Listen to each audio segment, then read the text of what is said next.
దేవుని పరిశుద్ధ నామమునకు స్తోత్రం కలుగును గాక. ప్రార్థనతో బైబిల్ స్టడీలో ముందుకు వెళదాం. తల్ల వంచి కళ్ళు మూసుకుంటే ప్రార్థన.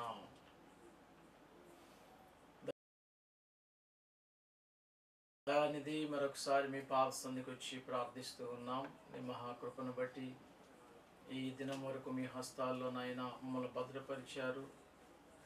ఎంతోమంది నాయన ఈ దినమున చూడని వారు ఉంటున్నారు. వారి కంటే మేము గొప్పవారం కాదు, కానీ అపారమైన నీ కృప ద్వారా మమ్మల్ని జ్ఞాపకం చేసుకొని మరొక నూతన రోజు మా జీవితాల్లో ఇచ్చేందుకే వందనాలు. ప్రత్యేకంగా ఈ బైబిల్ స్టడీలో మీ సహాయం కొరకు వేడుకుంటున్నాం. నీ లేఖనముల ద్వారా మాత్రం మాట్లాడండి. నీ వాక్యం నాయన బలమైనది, శక్తినిచ్చేది నాయన. తప్పకుండా నీ శక్తిగల మాటలు ప్రియబిడ్డలకు మీరు అనుగ్రహించాలని ప్రార్థన చేస్తున్నాను. ఎవరైతే ఈ కార్యక్రమాలు వీక్షిస్తున్నారో వారి జీవితాల్లో, వారి కుటుంబాల్లో అత్యధికమైన దీవెన, మేలుల ఆశీర్వాదాలు కలిగ చేయండి. రక్షణ కలిగ చేయండి. బిడ్డల కుటుంబాల్లో నాయన రక్షణ ప్రణాళికలో బిడ్డలు నడిపించబడినట్లుగా సహాయం దయచేయండి. లేఖన భాగాలు 30దంతులుగా, 60దంతులుగా, 100దంతులుగా ఫలింపచేయండి.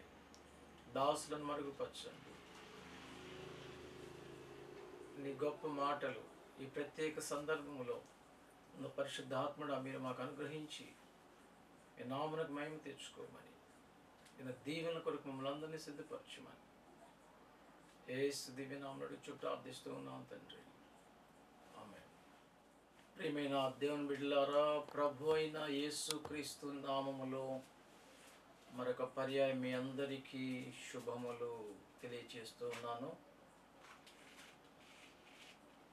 ఈరోజు దేవుని యొక్క సన్నిధిలో ఒక చిన్న అంశమును జ్ఞాపకం చేయటానికి ఇష్టపడుతున్నాను. దానికంటే ముందుగా ఈ వర్తమానాలు వింటున్న మీరు అనేక మంది మేము యొక్క ప్రేమపూర్వకంగా రెస్పాండ్ అవుతూ ఉన్నారు. కొంతమంది లైక్స్ ద్వారా, మరి కొంతమంది కామెంట్స్ ద్వారా.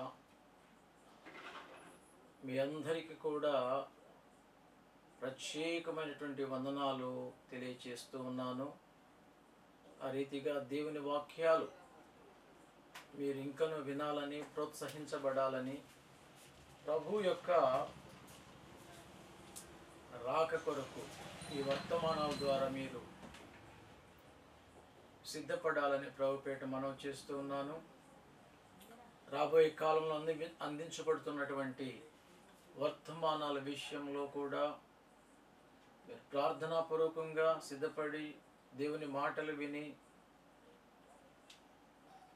మీరు మాత్రమే కాకుండా మీ ఇరుగు పొరుగు స్నేహితులు, తెలిసిన వారందరికీ కూడా దేవుని యొక్క వర్తమానాలను గురించి పరిచయం చేయాలని ప్రభుపేట మనవి చేస్తున్నాను. ఈ సందేశాలు మీకు దీవెనకరంగా ఉన్నట్లయితే మరి ఈ యొక్క ఛానల్ సబ్స్క్రైబ్ చేసుకొని దేవుని యొక్క సన్నిధిలో అందించబడుతున్న ఈ వర్తమానాలు మీరు విని దీవించబడాలని ప్రభుపేట మనవి చేస్తూ ఉన్నాను. మరొకసారి మీ యొక్క సహకారాన్ని బట్టి మీకు ప్రత్యేకమైన వందనాలు తెలియజేస్తూ ఈ దిన లేఖన భాగంలోనికి వెళ్ళటానికి ఇష్టపడుతూ ఉన్నాను. ఈరోజు మన ధ్యానం కొరకై దేవుని వాక్యంలో నుండి ఆదికాండము 26వ అధ్యాయము. ఆదికాండం 26వ అధ్యాయము 24, 25 వచనాలు మనం చదువుకుందాం.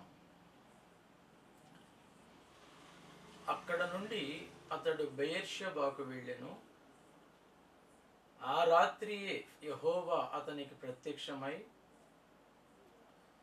నేను నీ తండ్రి అయిన అబ్రహాము దేవుడను, నేను నీకు తోడయున్నాను గనుక భయపడకుము.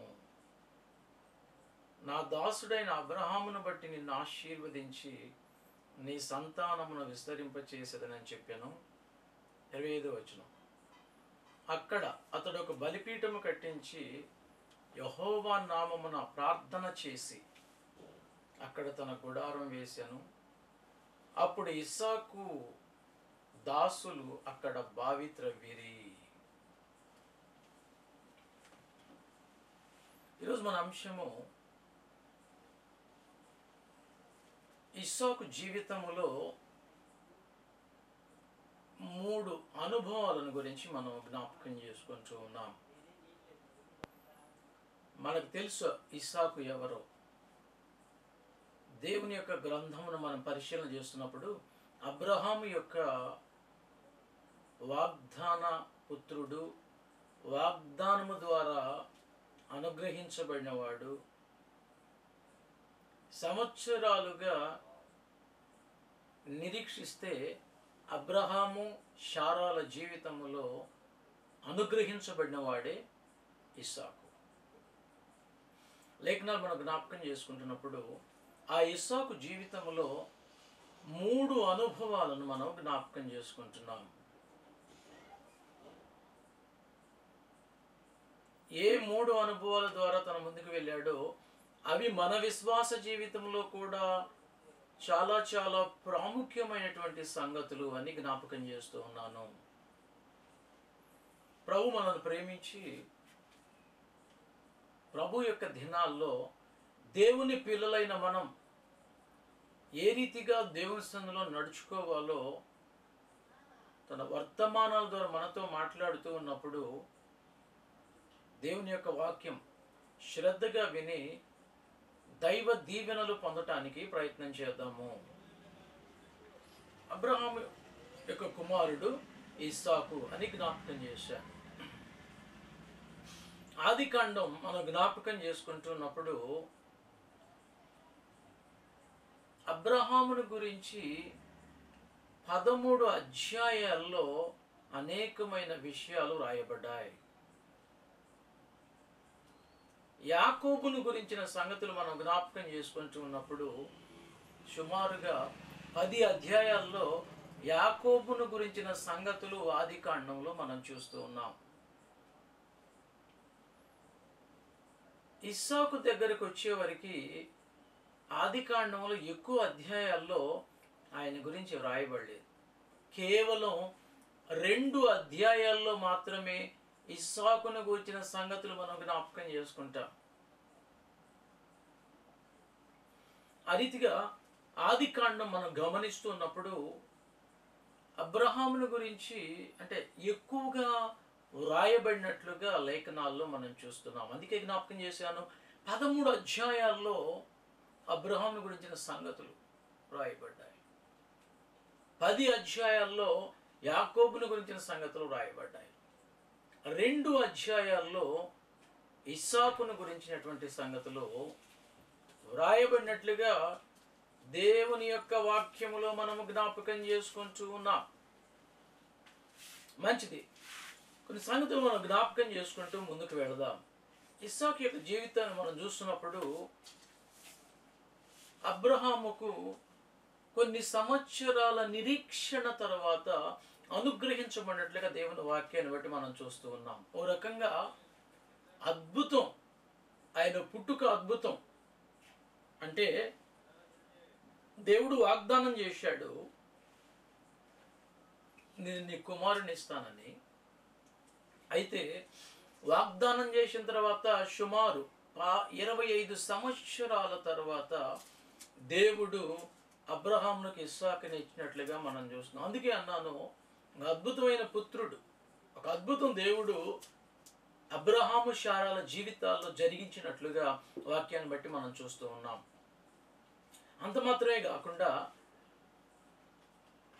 అబ్రహాము దేవుడు వాగ్దానం చేస్తే అబ్రహాముకు దేవుడు వాగ్దానం చేస్తే ఇస్సాకు జన్మించినట్లుగా లేఖనాలను బట్టి మనము చూస్తూ ఉన్నాము. ఇస్సాకు యొక్క జీవితంలో యూదులు ఈరోజు వరకు కూడా అబ్రహాముతో పాటుగా ఇస్సాకు, యాకోబులను జ్ఞాపకం చేసుకుంటున్నట్లుగా దేవుని యొక్క వాక్యాన్ని బట్టి మనం చూస్తున్నాము. అంతేకాకుండా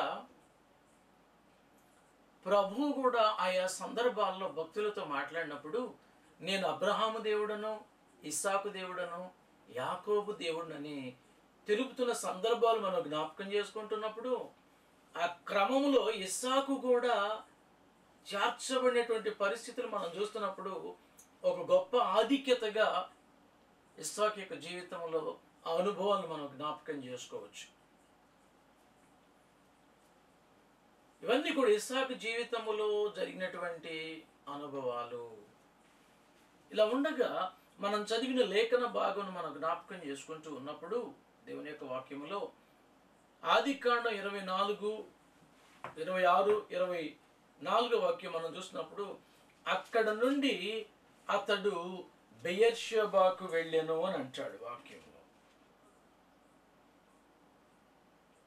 లేఖనాలు మనం పరిశీలన చేస్తున్నప్పుడు అక్కడ నుండి అతడు బెయేర్షెబాకు వెళ్ళెను.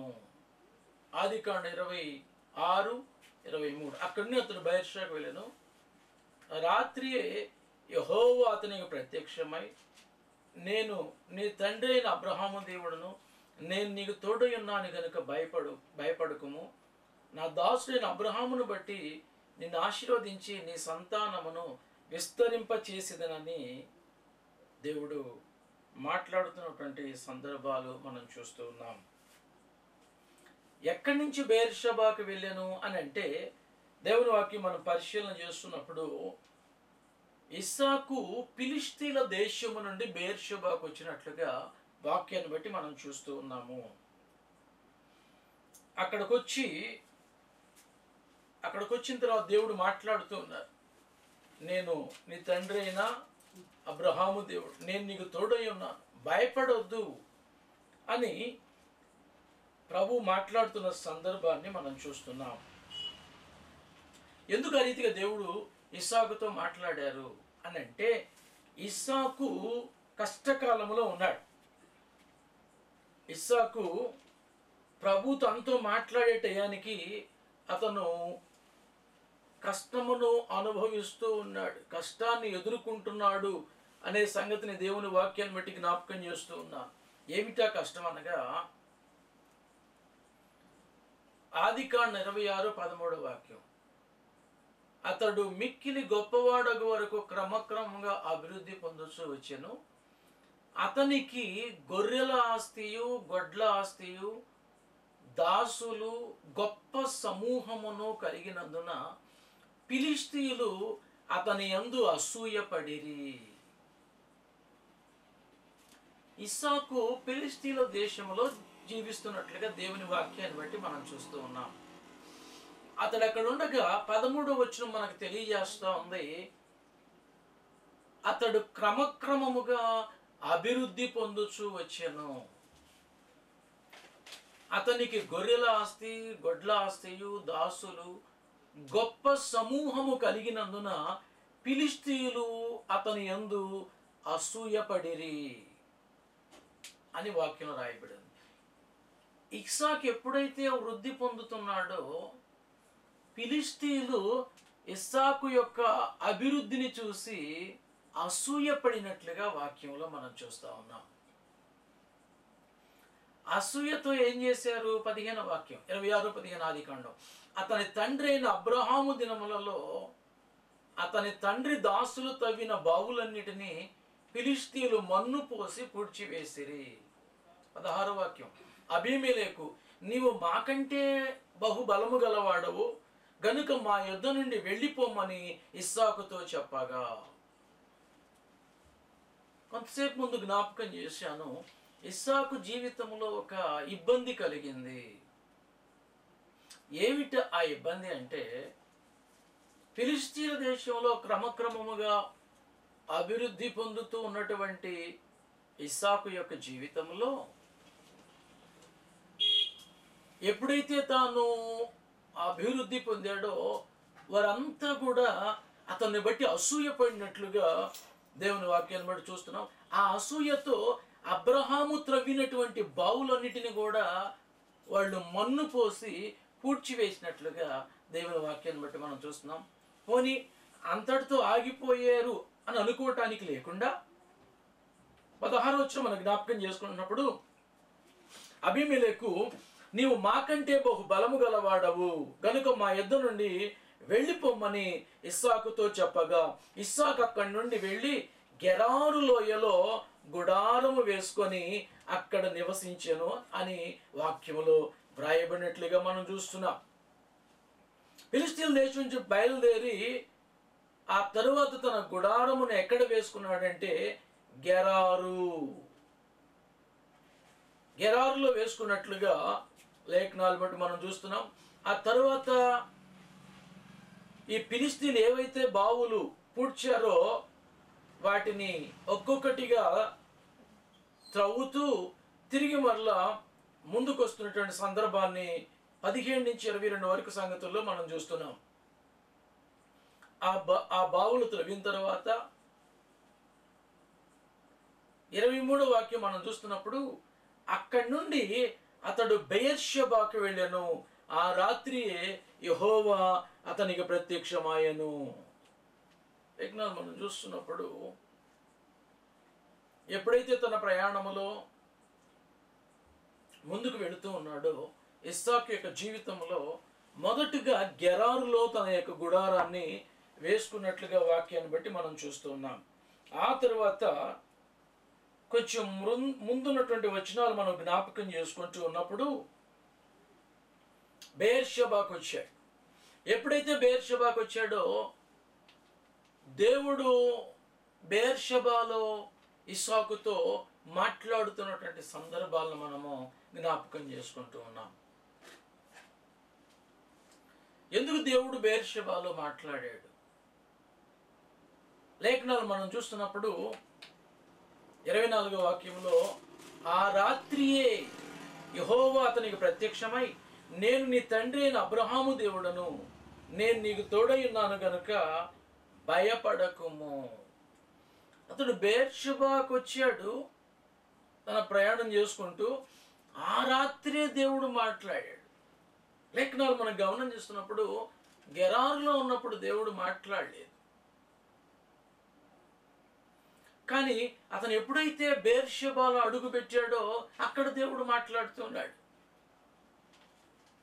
ఆత్మీయ సత్యాలను మనం జ్ఞాపకం చేసుకుంటూ ఉన్నప్పుడు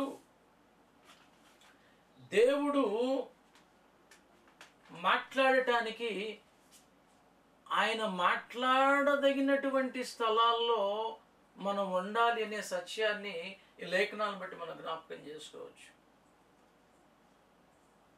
వాళ్ళు ఇబ్బంది పెట్టారు, వెళ్ళిపోమన్నారు, గెరారులో తన గుడారం వేసుకున్నాడు, అక్కడ దేవుడు మాట్లాడినట్టుగా లేదు. అతను ఎప్పుడైతే బెయేర్షెబాకు వచ్చాడో, వచ్చి ఒక్క రోజు కూడా గడవలేదు. లేఖనాలు మనం చూస్తున్నప్పుడు 26వ అధ్యాయం 23వ వచనాన్ని మనం చూస్తున్నప్పుడు, ఆ రాత్రియే యెహోవా అతనికి ప్రత్యక్షమై, నేను నీ తండ్రి అయిన అబ్రహాము దేవుడను, నేను నీకు తోడై ఉన్నాను గనుక భయపడకుము, నా దాసుడైన అబ్రహామును బట్టి నిన్ను ఆశీర్వదించి నీ సంతానమును విస్తరింపజేస్తుందని చెప్పాను. కనుక దేవుడు మనతో మాట్లాడాలి అంటే ఏ అనుభవం అంటే ఆ అనుభవం, లేదంటే ఏ స్థలం అంటే ఆ స్థలములో ఉండటం వల్ల కొన్నిసార్లు దేవుని స్వరాన్ని మనం వినలేం. ఎప్పుడైతే దేవుడు మాట్లాడదగినటువంటి అందుబాటు, దేవుడు మాట్లాడదగినటువంటి స్థలాల్లో, దేవుడు ప్రత్యక్షము కాగలిగినటువంటి స్థలాల్లో మనం ఉంటామో దేవుడు మనతో మాట్లాడతాడు. గెరారులో ఇస్సాకుతో మాట్లాడలేదు, అప్పటికి ఆయనలో భయం ఉంది. ఇక్కడ 23వ వచనంలో ఏదైతే భయపడకమంటున్నాడో ఆ భయం ఆది నుంచి ఉంది. ఎందుకని? వెళ్ళిపోమన్నారు, మా దేశాన్ని వదిలిపెట్టి వెళ్ళిపో, నువ్వు మాకంటే బలంగా ఉన్నావు, నువ్వు మాకంటే గొప్పగా దీవించబడ్డావు, నువ్వు మాకంటే గొర్రెలు గొడ్ల ఆస్తి కలిగి ఉన్నావు, కనుక ఇక్కడి నుంచి వెళ్ళిపో అని ఎప్పుడైతే వాళ్ళు తరిమారో, ప్రభు ఏదైతే భయపడుకో అని మాట్లాడుతున్నారో ఆ భయం ప్రారంభంలోనే ఉన్నప్పుడు దేవుడు భయం ఏర్పడినటువంటి ప్రారంభ సమయంలో మాట్లాడాలి నిజానికి, కానీ ఆయన అక్కడ మాట్లాడలేదు. తన ప్రయాణం చేస్తూ కొంత దూరం వచ్చి గెరారులో గుడారము వేసాను. ప్రభు మాట్లాడలేదు. ఎప్పుడు మాట్లాడారంటే బెయేర్షెబాకు వచ్చినప్పుడు. ఆ రాత్రి యెహోవా అతనికి ప్రత్యక్షమై, నేను నీ తండ్రి అయిన అబ్రహాము దేవుడను. లేఖనాలు మనం చూస్తున్నప్పుడు ఎప్పుడైతే ప్రభు ఆయనతో మాట్లాడారో 25 వచ్చిన మనం చూస్తున్నప్పుడు, అతడు ఒక బలిపీఠము కట్టించి. ప్రభు ఎప్పుడైతే ఆయనతో మాట్లాడారో లేఖనాలు మనం చూస్తున్నప్పుడు, తనతో మాట్లాడినటువంటి దేవునికి ఇస్సాకు ఏం చేశాడనగా ఒక బలిపీఠాన్ని కట్టినట్లుగా లేఖనాలు బట్టి మనం జ్ఞాపకం చేసుకుంటూ ఉన్నాము. అద్భుతమైనటువంటి అనుభవం. తన తండ్రి అయిన అబ్రహాము జీవితంలో కూడా ఈ అనుభవాలు ఉన్నాయి. అదే అనుభవం ఇస్సాకు జీవితంలో కూడా మనం చూస్తూ ఉన్నాం. తన తండ్రి అయిన అబ్రహాము అనుభవం ఏమిటి అని అంటే, ఆదికాండం 12వ అధ్యాయంలో దేవుడు ఎప్పుడైతే అబ్రహాము ప్రత్యక్షమై అబ్రహాముతో మాట్లాడారో 12వ అధ్యాయంలో తనతో మాట్లాడిన దేవునికి ఒక బలిపీఠం కట్టాడు. తనతో మాట్లాడిన దేవునికి ఆరాధన చేశాడు. తనతో మాట్లాడిన దేవుని ఘనపరిచాడు. అలానే ఇస్సాకు జీవితంలో ఎప్పుడైతే దేవుడు బెయేర్షెబాలో తనతో మాట్లాడాడో, తనతో మాట్లాడినటువంటి దేవునికి ఒక బలిపీఠము కట్టాడు అని దేవుని యొక్క వాక్యంలో మనం చూస్తూ ఉన్నాము. బలిపీఠం అనగా అది దేన్ని గురించి మాట్లాడుతూ ఉంది? బలిపీఠం ద్వారా మనం ఏమి నేర్చుకుంటున్నాం? తనతో మాట్లాడిన దేవునికి ఇస్సాకు ఒక బలిపీఠము కట్టాను అని అన్నాడంటే, ఆ బలిపీఠం ద్వారా మనం ఏమి నేర్చుకుంటున్నాం? బలిపీఠం ద్వారా ఇస్సాకు నుండి ఏ అనుభవాన్ని ఈ రాత్రి మనం నేర్చుకోవచ్చు అని లేఖనాలు మనం చూస్తున్నప్పుడు, బలిపీఠం దేనికి సాదృశ్యంగా ఉందంటే సమర్పణ. బలిపీఠము సమర్పణ. లేఖనాలు మనం జ్ఞాపకం చేసుకుంటున్నప్పుడు బలిపీఠము సమర్పణ గురించి మాట్లాడుతున్నట్లుగా దేవుని వాక్యంలో మనం చూస్తూ ఉన్నాం. అంటే ఇస్సాకు జీవితంలో ఏముందంటే, తనతో మాట్లాడినటువంటి దేవునికి ఒక బలిపీఠం కట్టి తన యొక్క సమర్పణను తెలియజేస్తూ ఉన్నాడు. తన యొక్క డెడికేషన్, దేవుని సన్నిధిలో ఆ సమర్పణ అనుభవాన్ని ఇస్సాకు తెలియజేస్తూ ఉన్నాడు అనే సత్యాన్ని జ్ఞాపకం చేస్తూ ఉన్నాను. రక్షణ పొందిన దేవుని పిల్లలైన మనం కేవలం రక్షణ అనుభవం కలిగి ఉంటేనే సరిపోతుందా అని అంటే, ఇస్సాకు మనతో మాట్లాడుతూ ఉన్నారు. ఇస్సాకుతో దేవుని వాక్యం మనతో మాట్లాడుతూ ఉంది. ఏమనంటే, ఇస్సాకు ఏ రీతిగా తనతో మాట్లాడుతూ, తనను బలపరుస్తూ, తన వెన్ను తట్టి ఆదరిస్తూ, భయము సంభవించిన దినములో ఇదిగో నేనున్నాను అని అభయమిచ్చినటువంటి దేవుని సన్నిధిలో కేవలం దేవుని యొక్క వాగ్దానమును, దేవుని ప్రత్యక్షతను, దేవుని యొక్క ప్రత్యక్షత దొరకటం ఎంత గొప్ప సంగతి! దేవుడు ప్రత్యక్షం అవటం ఎంత గొప్ప సంగతి! ఎంత గొప్ప కార్యం ఇస్సాకు జీవితంలో జరిగింది. ఆయన ప్రత్యక్షత ఎవరికంటే వాళ్ళకు దొరకదు కదా. దేవుడు ఎవరు పడితే వాళ్ళకు ప్రత్యక్షం అవరు కదా. ప్రత్యక్షం అవదగినటువంటి అనుభవం కలిగిన వారికే కదా ఆయన ప్రత్యక్షం అయ్యేది. ఆ అందుబాటు ఎవరైతే దేవుని సన్నిధిలో కలిగి ఉంటారో, ఆ అర్హత ఎవరైతే కలిగి ఉంటారో వారికి దేవుడు ప్రత్యక్షం అవుతాడు. ఆ ప్రత్యక్షత అనేది గొప్ప అనుభవం దేవుని వాక్యం మనం చూస్తున్నప్పుడు. అలా ప్రత్యక్షమైనందుకు అతను ఏం చేశాడనగా ఒక బలిపీఠమును కట్టి దేవుని సన్నిధిలో కృతజ్ఞతను తెలియజేస్తున్నాడు. సమర్పణ. బలిపీఠం ఏమి నేర్పిస్తూ ఉందంటే, ఇస్సాకు జీవితంలో సమర్పణ. రక్షించబడిన మన జీవితాల్లో మనం ఏ రీతిగా ప్రభు సన్నిధిలో జీవిస్తూ ఉన్నాం? దేవుని పిల్లలైన మనకు కూడా ఏం కావాలంటే సమర్పణ. సమర్పణ ఉందా?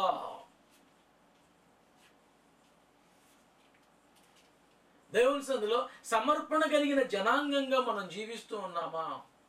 అపోస్తలుడైన పౌలు గారు సమర్పణ గురించి మాట్లాడుతూ ఉన్నారు. దేవుని పిల్లలైన వారు ఎలాంటి సమర్పణ కలిగి ఉండాలి? రోమాపత్రిక 12వ అధ్యాయము, రోమాపత్రిక 12వ అధ్యాయం 1వ వాక్యం మనం జ్ఞాపకం చేసుకుందాం.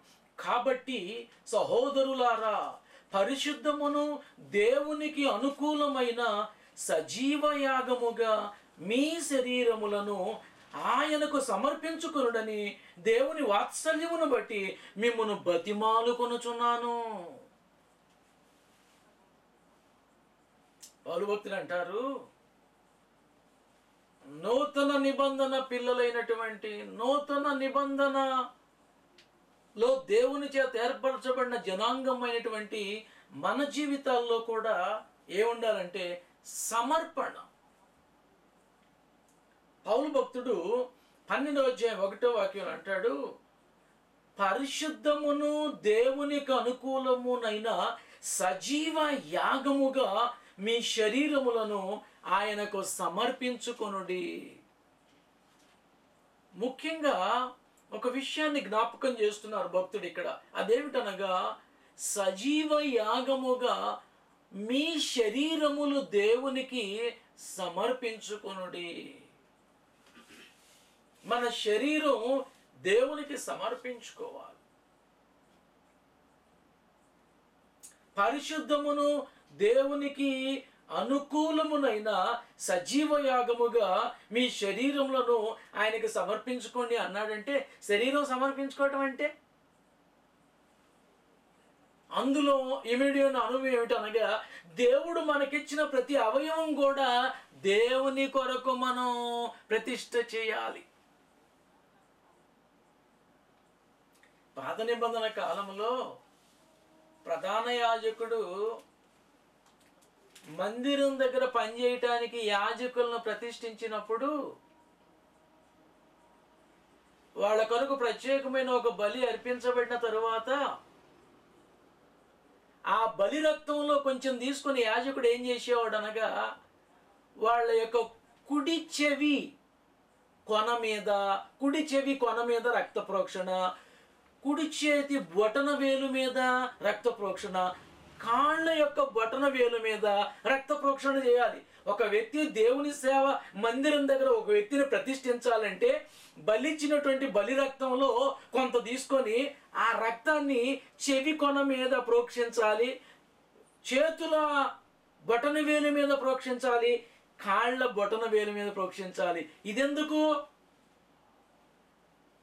అంటే దాని అర్థం ఏమిటి?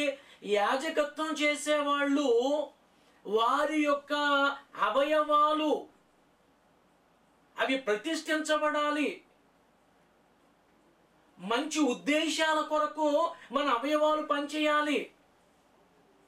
మంచి ఉద్దేశాలంటే కీర్తన 1 అంటాడు, దుష్టుల ఆలోచన చొప్పున నడువక, అంటే దుష్టుల ఆలోచనలు వినకుండా, కాళ్ళు పాపుల మార్గములో ప్రయాణం చేయకుండా, చేతులు అపవిత్రమైనటువంటి పాపం ఈ చేతులతో చేయకుండా. యాజకుడు అనబడేవాడు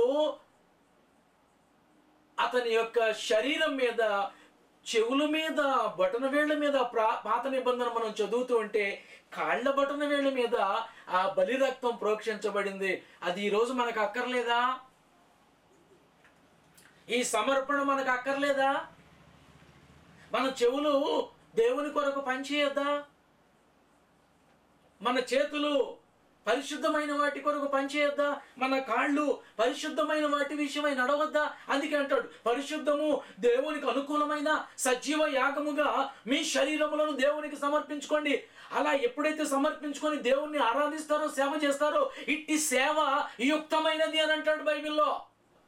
చేతులకు సమర్పణ లేకుండా, చెవులకు సమర్పణ లేకుండా, కాళ్ళకు సమర్పణ లేకుండా, అవయవాలు దేవునికి సమర్పించుకోకుండా మనం దేవుణ్ణి సేవించిన ఆ సేవ దేవుడు అంగీకరించడు. ఈరోజు మన అవయవాలు దేవుని కోసమే పనిచేస్తున్నాయా, లేదంటే లోకం కోసమా? లోకంలో ఉన్న ఆ అపవిత్రమైన ముసలమ్మ ముచ్చలు వినటానికి చెవులు కోసుకుంటాం మనం. పౌలు భక్తుడు అన్నారు, అపవిత్రమైన ముసలమ్మ ముచ్చట్లను విసర్జించి ఇవి విశ్వాసులకు తగువని సూటిగా చెప్తున్న సందర్భాలు లేఖనాల్లో మనం చూస్తూ ఉన్నాం. మన చెవులు దేవుని యొక్క సన్నిధిలో దేవునికి సమర్పించబడాలి. మన యొక్క శరీరం దేవునికి సమర్పించడం అనగా ప్రభు మనకిచ్చిన అవయవాలు ఆయన కొరకు పనిచేయాలి. లేఖనాలు మనం జ్ఞాపకం చేసుకున్నప్పుడు ఒకసారి ఇస్సాకు జీవితంలోనికి మనం వద్దాం. ఇస్సాకు జీవితంలో 3 అనుభవాలు. ఫిలిష్తీన్ దేశంలో వృద్ధి పొందాడు. ఆ దేశస్తులు ఇతను అభివృద్ధి చూసి అసూయపడ్డారు. నువ్వు ఇక్కడి నుంచి వెళ్ళిపోని ఎల్లగొట్టారు. వెళ్ళగొట్టినప్పుడు గెరారుకు వచ్చాడు మొదట. ఆ తర్వాత గెరారు నుండి బెయర్షబాకు వచ్చాడు. ఆ బెయర్షబాకు ఎప్పుడైతే వచ్చాడో దేవుడు ఆయన ప్రత్యక్షమై భయపడదు నేనున్నాను అన్నాడు. ఎప్పుడైతే నేనున్నాను అన్నాడో ఇస్సాకు చేసిన 3 అనుభవాలను జ్ఞాపకం చేస్తున్నాను.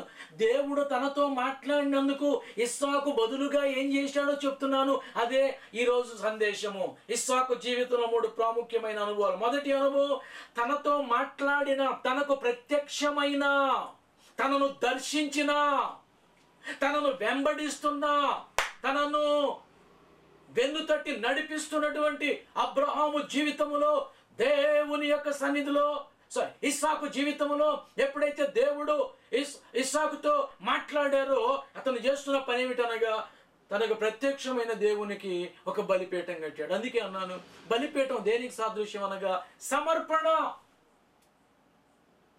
అందుకే పౌలు అన్నారు, మన జీవితాలు సజీవ యాగంగా దేవునికి సమర్పించుకోవాలి. ఈ లోకములో దేవుని కొరకు మనం సమర్పించుకోవాలి. భక్తుల యొక్క జీవితాలు మనం జ్ఞాపకం చేసుకుంటూ ఉన్నప్పుడు వారి జీవితాలు దేవునికి సమర్పించుకున్నారు. ఆయా సందర్భాల్లో అనేకమైన భక్తులు మనం జ్ఞాపకం చేసుకుంటూ ఉంటాం. దేవుని యొక్క వాక్యాన్ని మనం చూస్తున్నప్పుడు మోషేని గురించి వాక్యంలో రాశాడు. మోషే పెద్దవాడైనప్పుడు ఐగుప్తు ధనము కంటే దేవుని ప్రజలతో శ్రమ మేలు అని యోచించి ఫరో కుమార్తెకు కుమారుడుగా ఉండటానికి ఒప్పుకోలేదు అన్నాడంటే మరొక పర్యాయం మోషే భక్తుడు మనం జ్ఞాపకం చేసుకోవాలి. ఏం కోరుకున్నాడు మోషే అంటే శ్రమ అంటే తను దేవునికి సమర్పించుకుంటున్నాడు.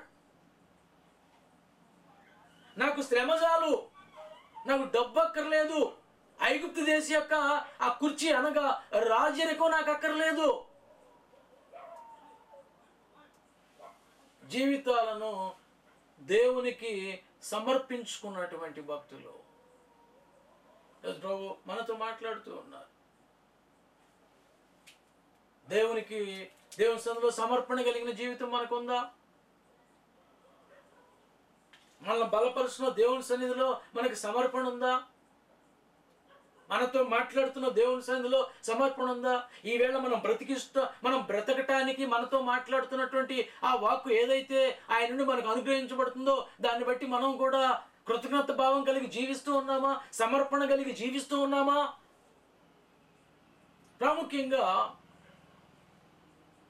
క్రొత్త నిబంధనలో పౌలు భక్తుడు మనతో మాట్లాడినట్లుగా సజీవయాగముగా దేవునికి మనల్ని మనం సమర్పించుకొని సేవ చేయాలి. ఇట్టి సేవయుక్తమైనది అని అంటాడు వాక్యంలో. లేఖనాలు మనం జ్ఞాపకం చేసుకున్నప్పుడు అలాంటి భక్తులు ఎందరో దేవుని వాక్యంలో మనం చూస్తూ ఉన్నాము. కనుక ప్రియులారా, వాక్యం వింటున్న మనం దేవుని సన్నిధిలో సమర్పణ కావాలి. ఏంటి ఇస్సాకు జీవితంలో సమర్పణ ఏమిటనగా అతడు దేవునికి బలిపీఠం కట్టాడు. ఈవేళ మనం కూడా దేవునికి బలిపీఠాలు కట్టాలి. బలిపీఠం అంటే ఏంటో జ్ఞాపకం చేసుకుందాం. బలిపీఠ అనుభవం కావాలి. లేఖనాలు మనం చూస్తున్నప్పుడు రాజుల గ్రంథంలో ఎప్పుడైతే ఇశ్రాయేలీయులు యెజబెలు మాట విని బయలును ఆరాధిస్తూ బయలుదేవతలకు మొక్కుతూ విశ్వాసం నుండి వీడిపోయారో ఏలియా భక్తుడు ఒక పరీక్ష వాళ్ళ జీవితాల్లో పెట్టినట్లుగా మనం చూస్తున్నాం. ఏమిటి ఆ పరీక్ష అంటే వాళ్ళకి ఒక ఎద్దునిచ్చాడు. ఈయన ఎద్దుని తీసుకొని వధించి బలిపీఠం మీద పెట్టి ప్రార్థించగా ఏ బలి దహించబడుతుందో, ఏ బలిని దేవుడు దహించి వేసి బలిని అంగీకరిస్తారో ఆయనే దేవుడు, వారి దేవుడు, పూజారుడు అని ఒక పరీక్ష. ఎన్నాళ్ళు మీరు రెండు తలంపుల మధ్య కొట్లాడుతూ ఉందరని బయలు ప్రవక్తలకి ఒక ఎద్దునిచ్చి ఆయన కూడా ఒక ఎద్దును సిద్ధపరచడానికి ఏం చేశాడు అనగా ఏలియా బలిపీఠమును కట్టాను. ఆ అగ్నిని దింపిన బలిపీఠం ఏదుందో అది ఆ బలికి ముందు ఏమైందనగా ఆ బలిపీఠం పడద్రోయబడిన అనుభవంలో ఉంది. అక్కడ మనం చదువుతున్నప్పుడు ఏలియా రాళ్లను తీసుకొని వచ్చి బలిపీఠమును కట్టి ప్రార్థించగా దేవుని సందులో అగ్ని దిగి వచ్చింది. అంటే అగ్ని దిగి రావటానికి, దేవుని కార్యం జరగటానికి ఏలియా ఏం చేశాడనగా బలిపీఠం కట్టాడు. ఈరోజు మన జీవితాల్లో మనం చేస్తున్న ప్రార్థన ఆలకించి దేవుడు జవాబిస్తున్నాడా అనే సందేహం ఏ రోజన్నా కలిగిందా? అడగాలిగా ప్రభువుని. అడుగుడి మీకు ఇవ్వబడిన అంటాడు. అడుగుడి మీకు ఇవ్వబడిన లేఖనం సెలవిస్తూ ఉంది. వెదకుడి దొరుకుదును, తట్టుడి తీయబడ్డని చెప్పినటువంటి అనుభవం మనకు జ్ఞాపకం చేసుకుంటుంటే ఏ రోజైనా అయ్యా నా ప్రార్థన నీ దగ్గరకు వస్తుందా, లేదంటే రావట్లేదా, ఒకవేళ రాకపోవటానికి కారణం ఏంటో తెలియజేయ్యా. అసలు ప్రార్థన వెళ్తేగా జవాబు వచ్చేది. ఏలియా జీవితంలో ఏం జరిగిందనగా పడద్రోయబడిన బలిపీఠం అనగా బలిపీఠం లేకుండా అగ్ని ఎలా దిగి రాలేదో ప్రార్థన లేకుండా దేవుని కార్యాలు మనం చూడలేము. బలిపీఠం కట్టకుండా అగ్ని ఎలా దిగి రాలేదో, బలిపీఠం కట్టినాక అగ్ని ఎలా దిగి వచ్చిందో, నీ ఒకవేళ నీ ప్రార్థన బలిపీఠం అది సరిగ్గా లేకపోతే దేవుడి కార్యాలు నీ జీవితంలో దేవుడు చేయడు. కనుక ఈరోజు ఆ బలిపీఠం అనుభవం ఎలా ఉంది? కట్టబడే ఉందా? బలు అర్పించబడే అనుభవంలో ఉందా? లేదంటే బలిపీఠం పడద్రోయబడే అనుభవంలో ఉందా? సమర్పణ. ఈరోజు ప్రార్థించడానికి సమర్పణ కావాలి. ఒక్కొక్కసారి ప్రశ్న వేసుకోవాలయ్యా, నేను రక్షించబడ్డాను, నీ సన్నిధికి వెళుతున్నాను, ఆరాధన చేస్తున్నాను, రోజు ప్రార్థన చేసుకుంటున్నాను, నా ప్రార్థన నీ సన్నిధికి వస్తుందా నాయనా? నా ప్రభువుని అడిగితే ఆయన చూపిస్తాడు, తెలియపరుస్తాడు, లోపాలుంటే సరి చేస్తాడు. ఎన్నో గొప్ప అనుభవాలు దేవుని సన్నిధిలో మనం నేర్చుకోవాల్సిన వారం ఏంటో ఉన్నాం.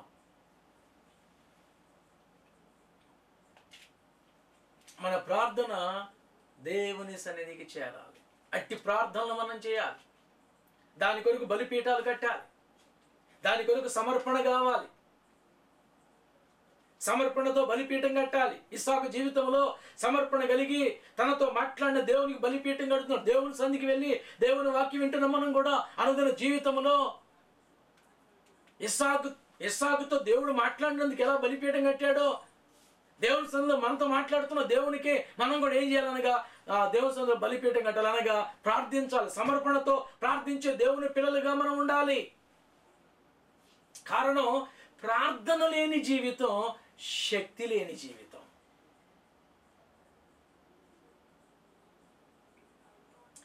Prayerless life is powerless life అన్నాడు ఒక దైవజనుడు. ఎన్నో గంటల సమయం ప్రభు మనకి ఇస్తున్నారు. ఈరోజు నేను దేవుని కోసం ఎంత సమయం గడిపాను, ఈరోజు దేవుని కొరకు నేను దేవునితో ఎంత సమయం మాట్లాడాను ప్రార్థన ద్వారా, ఈరోజు నేను దేవుని స్వరాన్ని ఎంత సమయం విన్నాను వాక్యం చదువుట ద్వారా. ఈ అనుభవాలు ఎందుకనగా మనము ఈ లోకములో పోరాటములో ఉన్నాం. మంచిది. లేఖనాలు మనం జ్ఞాపకం చేసుకున్నప్పుడు ఇస్సాకు జీవితంలో 3 అనుభవాలు.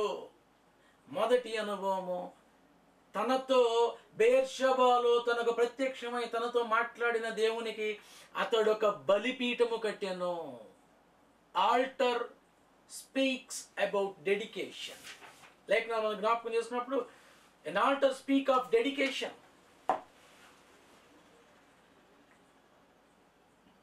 బలిపీఠం సమర్పణ తెలియజేస్తాం. రెండవ అనుభవం మనం జ్ఞాపకం చేసుకున్నప్పుడు ఆదికాండం 26-25 వాక్యం మనం చదువుకుందాం. అక్కడ అతడు ఒక బలిపీఠం కట్టించి యెహోవా నామమున ప్రార్థన చేసి అక్కడ తన గుడారము వేసెను. ఆదికాండం 26-25 వచనం. దేవుడు బెయేర్షెబాలో ఎప్పుడైతే తనకు ప్రత్యక్షమయ్యాడో, తనతో మాట్లాడారో వెంటనే బలిపీఠం కట్టాడు. ఆ తరువాత దేవుని నామమున ప్రార్థన చేసి అక్కడ తన గుడారము వేసెను. Isaac pitched a tent. అక్కడ గుడారము వేసెను. ఇస్సాకు బెయేర్షెబాలో స్వరం విన్నాడు. అక్కడ దేవుణ్ణి కలుసుకున్నాడు. అంటే దేవుడు తనతో మాట్లాడే స్థలములో అతడు తన గుడారమును వేసుకున్నట్లుగా వాక్యాన్ని బట్టి మనం చూస్తూ ఉన్నాము. దీన్ని బట్టి మనకు అర్థమవుతుంది ఏమిటనగా, మనము కూడా ఏ రీతిగా జీవించాలి. వాక్యాన్ని బట్టి మనం చూస్తున్నప్పుడు మనము కూడా దేవుని సన్నిధికి దగ్గరగా ఉండాలి అనే అనుభవాన్ని ఇస్సాకు తెలియజేస్తున్నాడు. ఇప్పుడు గుడారం ఎక్కడేసాడు అనగా, బెయేర్షెబాలో తనతో మాట్లాడుతూ ఉన్న ఎక్కడైతే దేవుడు మాట్లాడాడో అక్కడ తన గుడారం వేసుకున్నాడు. అంటే సన్నిధికి దగ్గరగా గుడారం వేసుకున్నాడు. ఆత్మీయంగా మనం ఏమి నేర్చుకోవాలి అనగా, మనము కూడా ఎల్లప్పుడూ దేవుని సన్నిధికి సమీపముగా మనం ఉండాలి. అప్పుడు ఆయన స్వరం వినగలం. భయం వచ్చిందా? ధైర్యపరుస్తున్నప్పుడు ఈయనకి భయం వచ్చింది అంటున్నాడు, ఇస్సాకు భయపడకము, నేనున్నాను. ఆ ధైర్యం ఇచ్చే మాట కావాలంటే ఆయన సన్నిధి నువ్వు దగ్గరలో ఉండాలిగా. ఆ ధైర్యం ఇచ్చే మాట దేవుని సన్నిధి నుంచి నువ్వు వినాలి అంటే నీ గుడారం ఆయనకి దగ్గరలో ఉండాలిగా. ఆయన ప్రత్యక్షమైన ఆ స్థలానికి నువ్వు దగ్గరగా ఉండాలిగా. దేవుని సన్నిధికి నీవు దగ్గరగా ఉండాలిగా. చాలామంది దినదినం దేవునికి దగ్గరగా రావడానికి బదులుగా దూరంగా వెళ్ళిపోతున్నారు. ఇది ఎంత భయంకరం. దూరంగా వెళ్ళిపోతే నువ్వు దేవుని స్వరాన్ని ఎలా వినగలుగుతావు? దూరంగా వెళ్ళిపోతే దేవుడు కష్టకాన్ని ఎలా బలపరుస్తాడు? దూరంగా వెళ్ళిపోతే ఆయన స్వరం నీకు ఎలా వినపడుతుంది? దూరంగా వెళ్ళిపోతే దేవుని ముఖదర్శనం ఎలా చేసుకుంటావు? దూరంగా వెళ్ళిపోతే దేవుని ప్రత్యక్షత నీకు ఎలా దొరుకుతుంది? దొరకదు.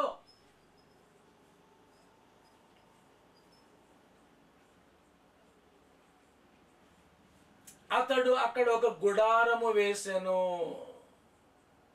గుడారము వేసెను. గుడారము దేనికి సాదృశ్యంగా ఉంది అని అంటే ప్రత్యేకించబడుట. ఎక్కడి నుంచి ప్రత్యేకించబడ్డాడు ఈయన? ఇంతకు ముందు ఫిలిష్తీయుల దేశంలో ఉన్నాడు. ఫిలిష్తీయులు అనగా అన్యులు. ఇప్పుడు ఎక్కడ ఉన్నాడు? బెయేర్షెబాలో ఉన్నాడు. బెయేర్షెబా అనగా దేవుడు తనతో మాట్లాడే స్థలమే కాకుండా తన తండ్రి అయిన అబ్రహాము ప్రయాణంలో కూడా అతడు బెయేర్షెబాలో ఉన్నాడు. దేవుడు తన తండ్రితో కూడా మాట్లాడాడు ఆ స్థలం. అంటే అది దైవికమైన స్థలం. మనం ఎక్కడంటే అక్కడుండి అయ్యా నాతో మాట్లాడయ్యా, కార్యాలు చేయంటే చేయడు ఆయన. దేవుడు మాట్లాడదగిన స్థలములో మనం ఉండాలి. దేవుని సన్నిధికి దగ్గరగా ఉండాలి. దేవుని సన్నిధిని ప్రేమించాలి. అందుకే కీర్తనలో దావీదు భక్తుడు అంటాడు, నీ తేజో మహిమ నిలుచు స్థలమును నేను ప్రేమించుచున్నానయ్యా, అక్కడికి ప్రదక్షిణలు చేయుచున్నాను. మనం ఎక్కడెక్కడికో ప్రదక్షిణలు చేస్తూ ఉంటాం. అది దేవుడు మాట్లాడే స్థలమో తెలియదు, వెళ్ళదగిన స్థలమో కాదో తెలియదు.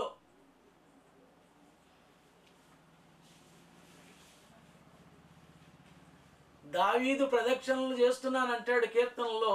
ఎక్కడికనగా వాక్యం అంటాడు, నీ తేజో మహిమ నిలుసు స్థలమును నేను ప్రేమిస్తూ అక్కడికి ప్రదక్షిణలు చేయుచున్నాను. లేఖనాలు మనం జ్ఞాపకం చేసుకుంటూ ఉన్నప్పుడు మన జీవితాల్లో ప్రత్యేకించబడాలి.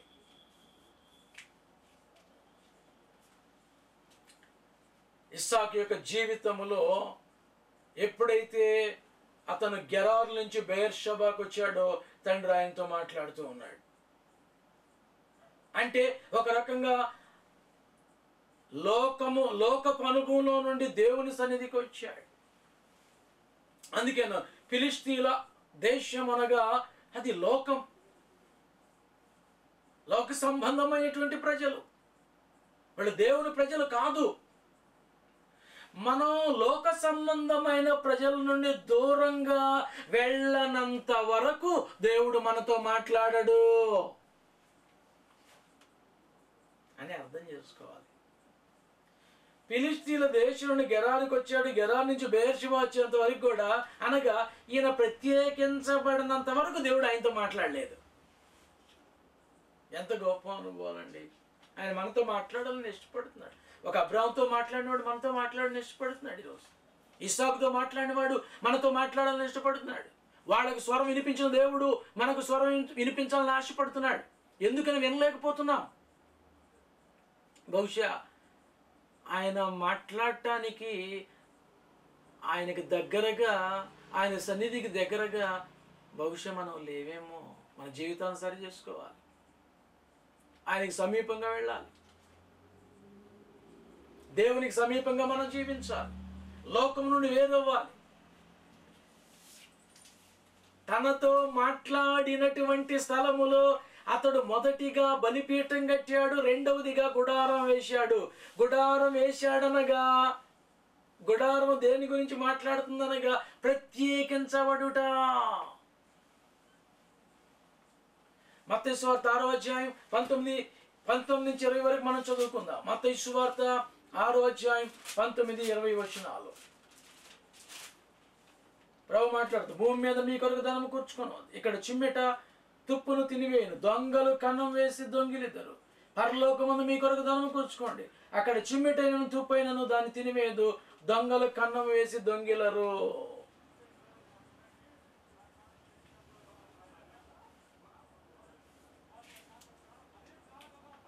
భూమి మీద మీ కొరకు ధనం కూర్చుకుంటే ఇక్కడ చిమ్మెట తుప్పు అన్నాడు.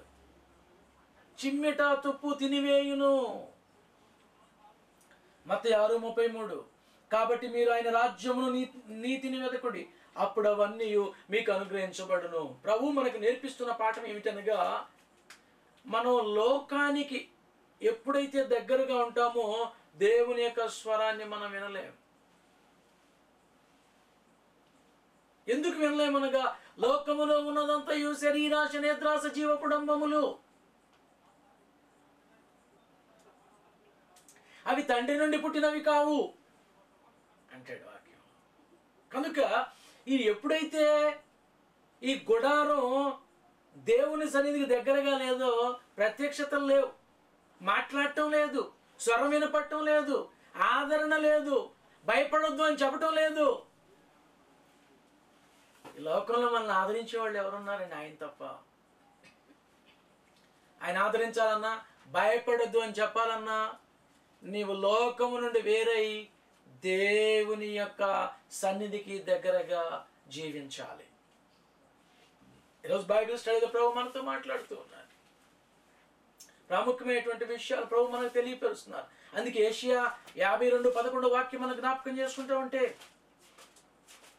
మన జీవన విధానం ఎలా ఉండాలో కొన్ని రిఫరెన్స్లు జ్ఞాపకం చేసుకున్నారు. ప్రభు మాట్లాడాలి అంటే ఏషియా 52:11, పోవుడి పోవుడి, అచ్చటి నుండి వెలుడి, అపవిత్రమైన దేన్ని ముట్టకుడి, దాని యొద్ద నుండి తొలగిపోవుడి, యెహోవా సేవోపకరణం మోయివార్లారా మిమ్మును మీరు పవిత్రపరచుకొనుడి. మనం దేవుని సేవ ఉపకరణం మోయివారము. ఆయన మనతో ఉన్నాడు, ఆయన మనలో ఉంటున్నారు. ఏర్పరచబడిన వంశం, రాజులైన యాజకులం. దేవుని సన్నిధిని మోయవలసిన వారం. వాక్యం అంటాడు, అపవిత్రమైనటువంటి దేనిని కూడా మీరు ముట్టుకోవద్దు. యోహాను సువార్త 15వ అధ్యాయము 19వ వాక్యం మనం చూస్తున్నప్పుడు, యోహాను 15:19, మీరు లోక సంబంధులైన యెడల లోకము తన వారిని స్నేహించును, అయితే మీరు లోక సంబంధులు కాదు, నేను మిమ్మల్ని లోకము నుండి ఏర్పరచుకుంటుని. దేవుడు మనలను లోకములో నుండి ఏర్పాటు చేసుకున్నారు. యోహాను 15:19, యోహాను సువార్త. మీరు లోక సంబంధులు కాదు అన్నాడు. మన స్నేహం ఎవరితో? రక్షించబడిన మన స్నేహం ఎవరితో అంటే లోకంలో ప్రజలతో మాట్లాడొద్దని కాదు, కానీ మన ఆత్మీయ జీవితాన్ని మనం కాపాడుకుంటూ కీర్తన 1 ప్రకారం దుష్టుల ఆలోచన చొప్పున నడవక, పాపుల మార్గములో నిలవక, అపహాసకుల చెంత కూర్చుండక. మరి ఎక్కడ కూర్చోవాలి?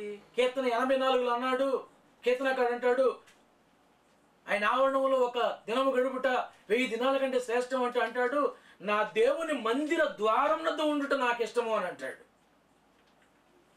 నీ సమయం ఏ ద్వారం దగ్గర గడుపుతూ ఉన్నావు? అందుకే జ్ఞాపకం చేసిన లోక సంబంధమైన అపవిత్రమైన ముస్లిం ముచ్చట్లో వలన మనకు అపవిత్రత అంటుతుంది అంటాడు వాక్యంలో. ఎందుకని? విస్తారమైన మాటల్లో దోషం ఉంటుంది. ఒక సంభాషణ ప్రారంభం బాగానే ఉంటుంది, ఆ సంభాషణ ఎప్పుడైతే కొనసాగుతుంటుందో కొన్నిసార్లు ఆ సంభాషణలో దోషం వలన సమాధానంగా ప్రారంభమైనటువంటి ఆ సమూహంలో ఉన్న ఆ మాటలు చివరికి అది ఏ స్థితికి దారి తీస్తాయో మనకే తెలియదు. ఎందుకని? విస్తారంగా మాట్లాడుకోవటం వల్ల వ్యర్థమైన మాటలు, అందులో దోషం ఉంటుంది. అందుకే కీర్తనకారుడు అన్నాడు, నా దేవుని మందిర ద్వారం దగ్గర ఉండటం నాకు ఇష్టము. కీర్తన 84. ఒకసారి రిఫరెన్స్ జ్ఞాపకం చేసుకుందాం. దేవుని పిల్లలైన మనం ఎక్కడ ఉండాలి? ఎక్కడ మన సమయాన్ని గడపాలి?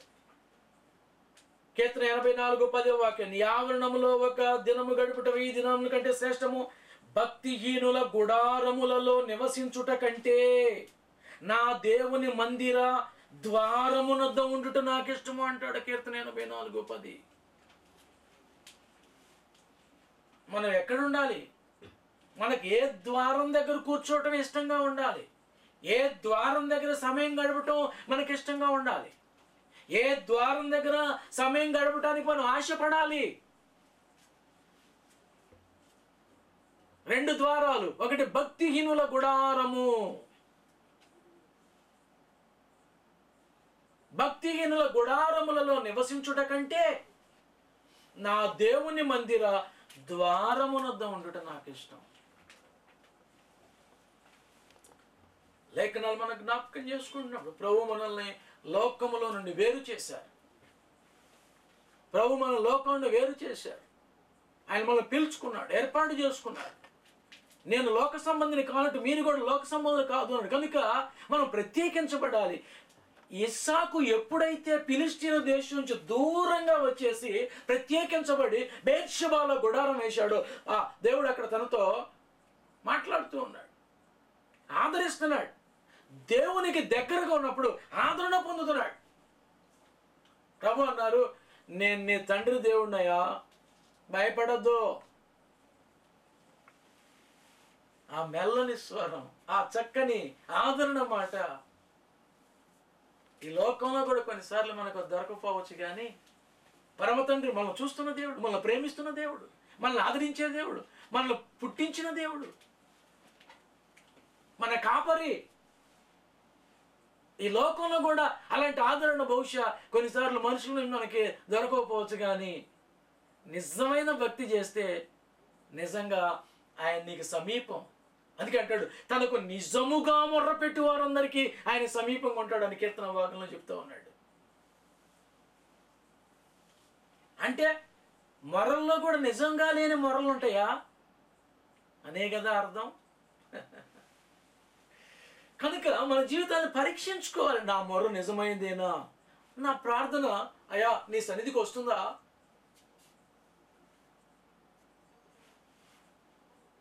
నా మొర నిజంగా నీ యొద్దకు చేరుతా ఉందా? రెండో అనుభవము, ఇస్సాకు తనకు ప్రత్యక్షమై తనతో మాట్లాడినటువంటి దేవుని మాట్లాడిన స్థలములో ప్రార్థన చేసి ఒక గుడారము వేసెను.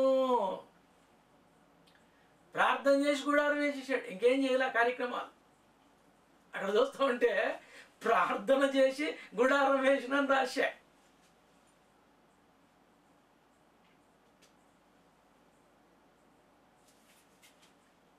ఈరోజు లేఖనాలు వింటున్న మన జీవితాల్లో రెండవ అనుభవము, తనకు ప్రత్యక్షమై ప్రభు ఎక్కడ మాట్లాడారో మొదటిగా బలిపీఠం కట్టాడు. బలిపీఠం అనగా సమర్పణ. రెండవదిగా గుడారం వేశాడు. గుడారం అనగా ప్రత్యేకించబడుట. చివరి అనుభవం చెప్పి ముగింపులోనికి వస్తాం. మూడో అనుభవం ఆదికాండం 26-25కి వస్తే ఆ ఒక వచనంలోనే 3 అనుభవాలు ఉన్నాయి. ఇస్సాకు జీవితంలో ఉన్నటువంటి 3 అనుభవాలు. ఆదికాండం 26-25 అక్కడ అతడు ఒక బలిపీఠ, దేవుడు తనకు ప్రత్యక్షమైన తర్వాత బెయేర్షెబాలో 25వ వాక్యం, మొదట అతడు ఒక బలిపీఠము కట్టించి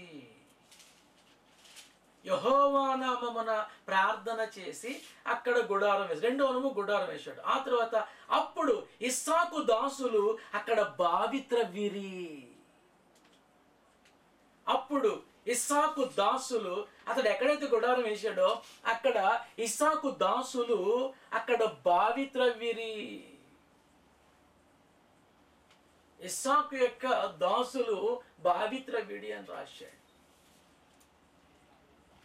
మూడో అనుభవము బావి. మొదటిది బలిపీఠం, రెండవది గుడారము. దేవుడు ఎక్కడ ప్రత్యక్షమయ్యాడో అక్కడ వెంటనే బలిపీఠం కట్టాడు.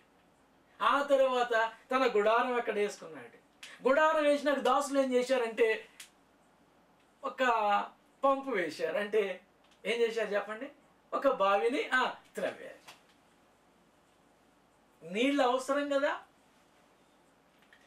బావి దేనికి సాదృశ్యంగా ఉంది? బావి దేనికి సాదృశ్యం అనగా A well speaks of dependence. బావి దేనికి సాదృశ్యంగా, దేన్ని చూపిస్తూ ఉందో ఏ అనుభవాన్ని? ఆధారపడటం. బావి దేని గురించి మాట్లాడుతుంది? ఆధారపడటం. ప్రాక్టికల్గా మనం చూస్తుంటే ఇప్పుడు నీకు గొర్రెలు మేకలు బోల్డ్ అంత ఆస్తితో ఫిలిస్టీన్ దేశం నుంచి వచ్చాడు. ఇప్పుడు ఆయనకి, తన పశువులకి, తన కాపర్లకి అందరికి కూడా ఏం కావాలి? నీళ్లు కావాలి. అందుకన్నాను ఏమని, ఇప్పుడు వాళ్ళు దేని మీద ఆధారపడ్డారంటే ఆ నీళ్ల మీద. ఏ వెల్ స్పీక్స్ ఆఫ్ డిపెండెన్స్. అంటే వారు బ్రతకటానికి వారి పశువులు, మేకలు, గొర్రెలు, మందలు, సేవకులు, తన కుటుంబం, తాను, యజమానుడు అందరూ బ్రతకటానికి దేని మీద ఆధారపడ్డారంటే బావి నీళ్ళు. ఆత్మీయంగా ఏమి నేర్చుకుంటూ ఉన్నాం? ఆత్మీయంగా మనం ఏమి నేర్చుకుంటూ ఉన్నాం? కీర్తన 1 మనం చూస్తున్నప్పుడు, ధర్మశాస్త్రమునందు ఆనందించుచు దివారాత్రము దాన్ని ధ్యానించువాడు ధన్యుడు, అతడు నీటి కాలువల యోరను నాటబడిన వాడై. వాళ్ళు బావి నీళ్ల మీద ఆధారపడితే మనం వాక్యమనే నీళ్ల మీద ఆధారపడాలి.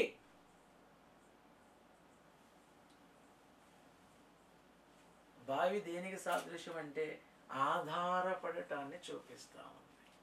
దేవుని పిల్లలని మనం ఏం చేయాలి? వాక్యమనే జలం. వాక్యాన్ని గురించి బైబిల్ అన్నాడు జీవజలం.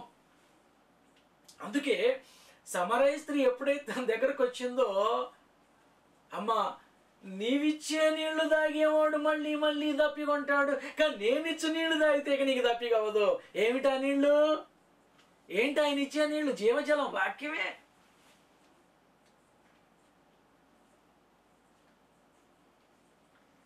ఈరోజు లేఖనాలు వింటున్నటువంటి మన జీవితాల్లో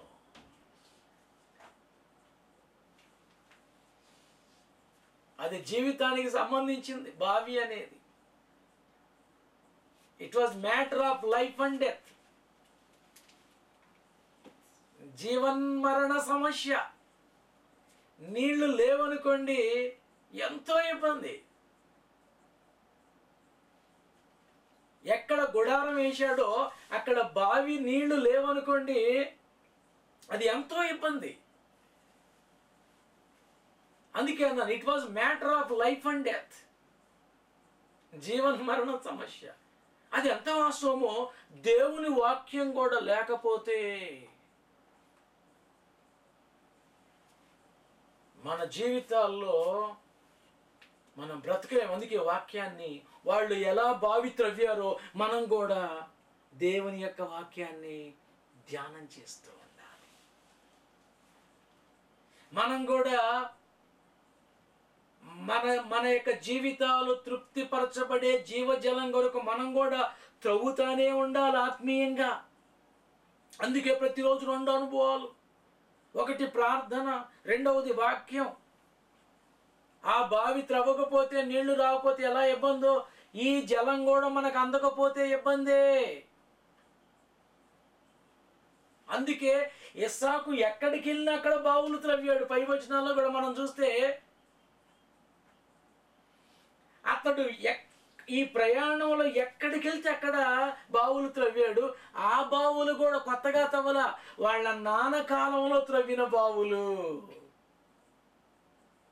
అంటే దాని అర్థం పితరులు ఏ మార్గంలో వెళ్ళారో ఇతను కూడా అదే మార్గంలో వెళ్తున్నాడు. తండ్రి ఏ మార్గంలో వెళ్ళాడో బిడ్డ కూడా ఆ మార్గంలో వెళ్తున్నాడు. ఈ రోజుల్లో వాక్యం వింటున్నా మనం ఏ మార్గంలో వెళ్తున్నామో మన బిడ్డలను కూడా ఆ మార్గంలో నడిపించాలి. కారణం ఇస్సాకు బావులు తను వెళ్ళిన చోటల్లా బావులు త్రవ్వించుచుండెను.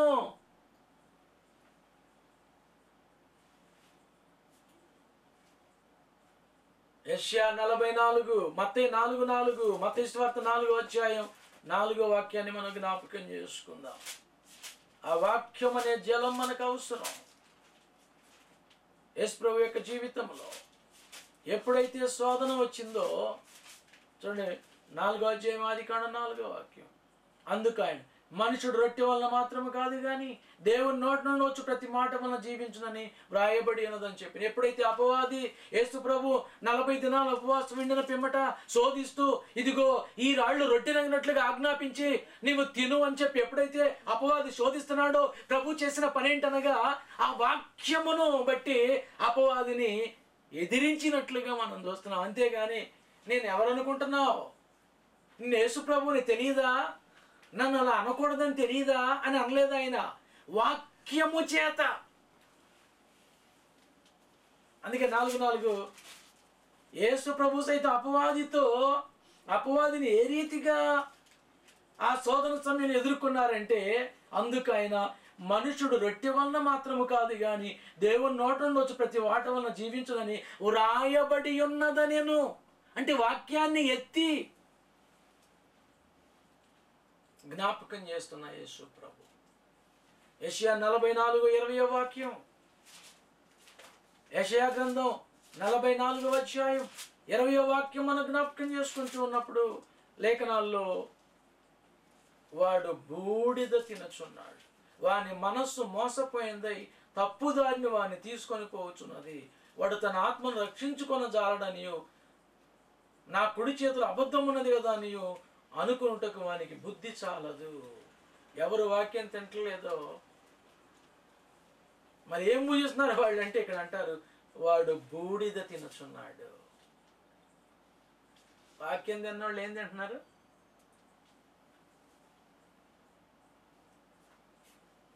లేఖనాలు మన జ్ఞాపకం చేసుకుంటున్నప్పుడు దేవుని వాక్యం లేకుండా మనం బ్రతకలేము. వాక్యం మీద ఆధారపడకుండా మనం బ్రతకలేము. ఈ లోకంలో అపవాది అనేటువంటి ఆ అపవాదిని మనం జయించాలంటే మనకున్న ఏకైక సాధనం వాక్యం అనే ఆత్మ ఖడ్గము తప్ప ఇక నువ్వు ఏమి చూపించినా అతడు భయపడడు. అలాంటి పరిస్థితుల్లో వాక్యం ఎంత అవసరం మనకి.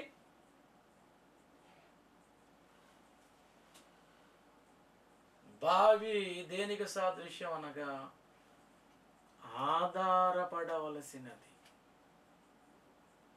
అలానే వాక్యం కూడా ఆధారపడవలసిందే మనం.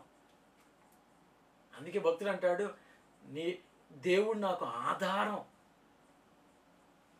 వాక్యం నాకు ఆధారం. అందుకే ద్వితీయోపదేశకాండం లేఖనాలు మనం జ్ఞాపకం చేసుకుంటా ఉంటే ఒక 2 రెఫరెన్స్ జ్ఞాపకం చేసి ప్రార్థన చేసుకుందాం. ద్వితీయోపదేశకాండం 8వ అధ్యాయం 3వ వాక్యం.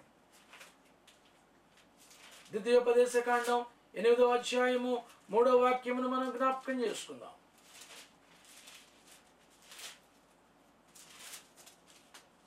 ఆహారం వలననే గాక యెహోవా సెలవిచ్చిన ప్రతి మాట వలన నరులు బ్రతుకుదురని నీకు తెలియజేయటకు ఆయన నిన్ను అణిచి నీకు ఆకలి కలుగు చేసి నీవే గాని నీ పితరులు గాని ఎన్నడెరుగని మన్నాతో నిన్ను పోషించాను.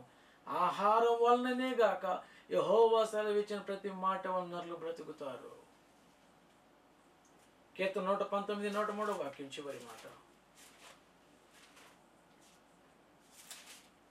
కీర్తన 119 103 వాక్యం.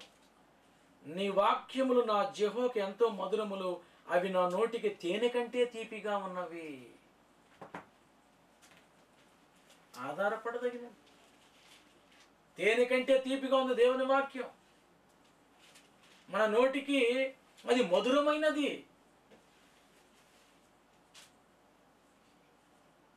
అందుకే పేతురు భక్తుడు అన్నాడు,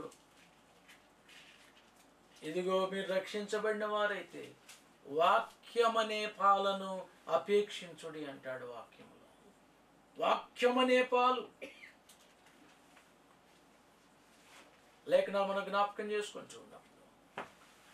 ఇస్సాకు యొక్క జీవితంలో 3 అనుభవాలను ఆదికాండం 26-25 వచనంలో మనం చూస్తున్నాం. అతడు ఫిలిష్తీయుల దేశంలో స్థిరపడ్డాడు, క్రమక్రమంగా గొప్పగా అభివృద్ధి చెందాడు. ఫిలిష్తీయులు అది చూసి ఓర్చుకోలేక రాజుగారితో చెప్పారు, అతను ఎక్కడి నుండో వచ్చి మనందరికంటే గొప్పగా వృద్ధి పొందాడు అని చెప్పినప్పుడు రాజు నువ్వు ఇక్కడి నుంచి వెళ్ళిపో అని చెప్పి ఇస్సాకు అనగా వాగ్దాన పుత్రుడైన ఇస్సాకును తరిమిన సందర్భం అది. అప్పుడు తనకున్న ఆస్తిని ఎంటబెట్టుకొని ప్రయాణమై గెరారుకు వచ్చాడు. గెరారులో గుడారం వేశాడు, ఏమి స్వరం వినపడలా. అక్కడి నుంచి బెయేర్షెబాకు వచ్చాడు. అక్కడ ఆ రాత్రే వచ్చాడో లేదో ఆ రాత్రే దేవుడు ఆయనతో మాట్లాడుతూ ఉన్నాడు. అందుకే అన్నా, దేవుడు మాట్లాడదగిన స్థలంలో మనం ఉండాలి. ఎక్కడో చోట ఉన్నాను అని అంటే కుదరదు. ప్రభు మాట్లాడదగిన స్థలాల్లో మనం ఉండాలి. ప్రభు నివసించే స్థలంలో మనం ఉండాలి. ప్రభు మాట్లాడే స్థలంలో మనం ఉండాలి. అప్పుడు ఆయన స్వరం వినపడింది, ఆయన ఆదరణ దొరికింది, ఏం చేయాలో చెప్తాడు. బెయేర్షెబాలో ప్రత్యక్షమైన దేవునికి అతడు 3 అనుభవాలు అక్కడ జరిగించాడు. వాటిని గురించే ఈ రాత్రి మనం ధ్యానం చేశాం.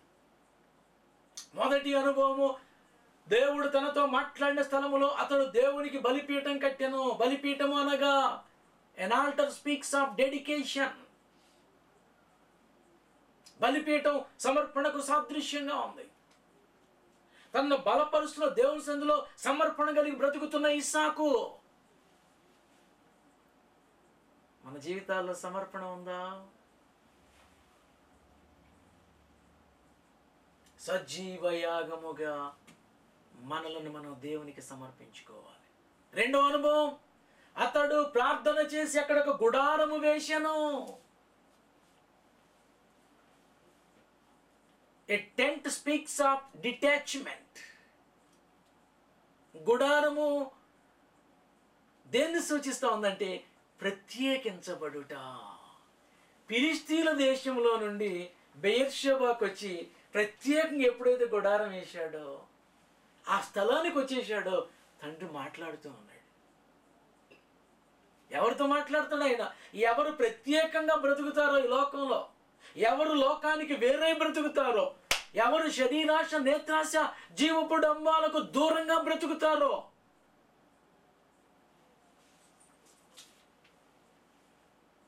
చాలాసార్లు ప్రభు నాతో మాట్లాడలేదు పాస్టర్ గారు అంటారు చాలామంది. ఎందుకు మాట్లాడలేదు?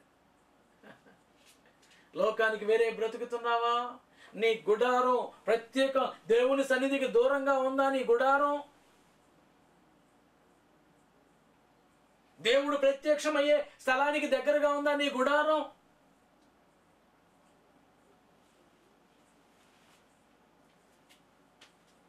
లోకాశలు ఎప్పుడైతే మనలో ఉంటాయో, లోకాన్ని ఎప్పుడు ప్రేమిస్తామో ఆయన సన్నిధికి మనం, ఎందుకంటే తండ్రి ప్రేమ వానిలో ఉండదు అని అన్నాడు వాక్యంలో. లోకాన్ని ప్రేమిస్తున్నావా? దేవుడు నీకు సమీపంగా ఉండడు. లోకాన్ని ప్రేమిస్తున్నావా? ఆయన స్వరం వినిపించదు. లోకాన్ని ప్రేమిస్తున్నావా? కష్టములో ఆదరణ మాట దొరకదు. లోకాన్ని ప్రేమిస్తున్నావా?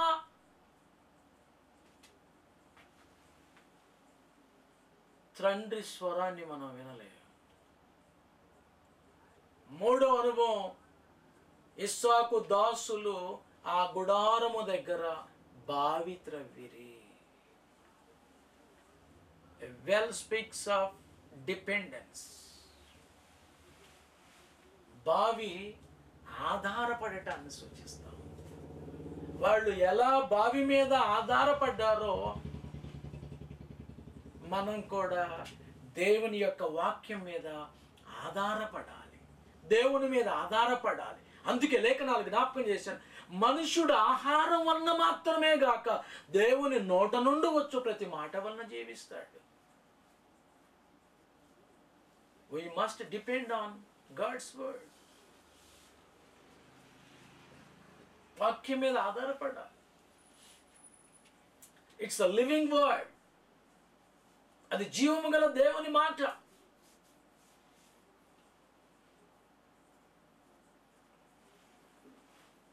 కీర్తనకాడు అన్నాడు, నీ వాక్యము నా జిహ్వకు మధురము, అది నా నోటికి తేనె కంటే తీపిగా ఉన్నది. నా అనుభవం చెప్తున్నాడు, తేనె కంటే తీపిగా ఉందయ్యా నీ వాక్యం. What a great word. ఎంత గొప్ప వాక్యం అండి. ఈరోజు వాక్యం ఏంటంటే మన జీవితాల్లో, ఇస్సాకు జీవితంలో ఏవైతే అనుభవాలు ఉన్నాయో, విశ్వాస జీవితంలో ప్రయాణం చేస్తున్న మనకు కూడా ఈ 3 అనుభవాలు కావాలి. 1 సమర్పణ, 2 ప్రత్యేకించబడుట, 3 దేవుని మీద ఆధారపడుట. లేఖనాల ద్వారా మాత్రం మాట్లాడి ఉన్నాయి. ఒకవేళ నీ వాక్యానికి విరుద్ధంగా ఉన్నటువంటి అనుభవాలు ఏవైనా నా జీవితంలో ఉంటే, రాక దినాల్లో వాటిని సరిచేసుకొనుట ద్వారా, మీ సన్నిధికి సమీపంగా ఉండటం ద్వారా ఇస్సాకు వలె ప్రతి విధమైన ధైర్యాన్ని పొందటానికి, ప్రతి విధమైన ఆదరణ వాక్యం పొందటానికి, ప్రతి విధమైన ఆశీర్వాదాలు అనుభవించడానికి, ప్రతి విధమైనటువంటి కృపను పొందటానికి సహాయం చేయమని ప్రభువుని అడుగుదామా? ఆయన మనల్ని ప్రేమిస్తూ ఉన్నాడు. ఈరోజు వాక్యం ఏంటంటే మన జీవితాల్లో అట్టి విశ్వాసయాత్రను మన జీవితాల్లో మనం కొనసాగించడానికి, దేవునితో సంబంధం కలిగినటువంటి జీవితాన్ని కొనసాగించుట కొరకు ప్రభు సన్నిధిలో మనము ఆశ కలిగి జీవించాలి అని చెప్పి తెలియచేస్తూ నా మాటలు ముగిస్తున్నాను. ప్రార్థన. దయానిధి మరొకసారి మీ పాద సన్నిధికి వచ్చి ప్రార్థిస్తున్నాను. వాగ్దాన పుత్రుని ఇస్సాకు జీవితంలో శత్రువులు ఆయన్ని తరిమినప్పుడు బెయేర్షెబాకు వచ్చాడు. బెయేర్షెబాలో తనను బలపరిచారు. నీ తండ్రి అయిన అబ్రహాము దేవుణ్ణి భయపడుకోమని నీ వాక్కు చేత మీరు బలపరిచినందుకే వందనాలు. అలా బలపరిచిన దేవునికి అతడు జరిగించిన 3 అనుభవాలు జ్ఞాపకం చేసుకున్నాం. అతడు అక్కడ ఒక బలిపీఠము కట్టెను, గుడారము వేసాను, బావి త్రవ్వెను. 3 అనుభవాలు. ఇస్సాకు జీవితంలో సమర్పణ కలిగి ఉన్నాడని, ఇస్సాకు జీవితంలో ప్రత్యేకించబడ్డాడని, ఇస్సాకు జీవితంలో దేవుని మీద ఆధారపడుతూ ఉన్నాడని మీరు మాట్లాడారు. నూతన నిబంధన ఇజ్రాయేల్ అయిన మా జీవితాల్లో కూడా ఈ 3 అనుభవాలు కలిగి మీ సన్నిధిలో ప్రయాణం చేయటం ద్వారా, నిన్ను అంటి వెంబడించే వారముగా, నీకు దగ్గరగా జీవించే వారంగా, మా పరిస్థితుల్లో నీ ద్వారా ఆదరణ పొందే వారంగా ఉండుట కొరకు నీ ఆలోచన, జ్ఞానం, కృప మాకు అనుగ్రహించండి. లేఖనాలు బిడ్డలు ఫలింపచేయండి. కరోనా ద్వారా ప్రపంచమంతా కూడా అందరూ తండ్రి ఎంతగానో ఇబ్బంది పడుతూ ఎన్నో మరణాలు, లక్షల మరణాలు. మమ్మల్ని అయితే అభాగ్యులైన మమ్మల్ని ప్రభువా రెక్కల చాటున భద్రపరిచినందుకే కృతజ్ఞతాస్తుతులు. అయ్యా, ఒక్కసారి ప్రపంచాన్ని జ్ఞాపకం చేసుకోండి, భారతదేశంలో జ్ఞాపకం, ఆంధ్ర రాష్ట్రంలో, మా గుంటూరు జిల్లా గ్రామాలు, పట్టణాలు అన్నిటినీ జ్ఞాపకం చేసుకోండి.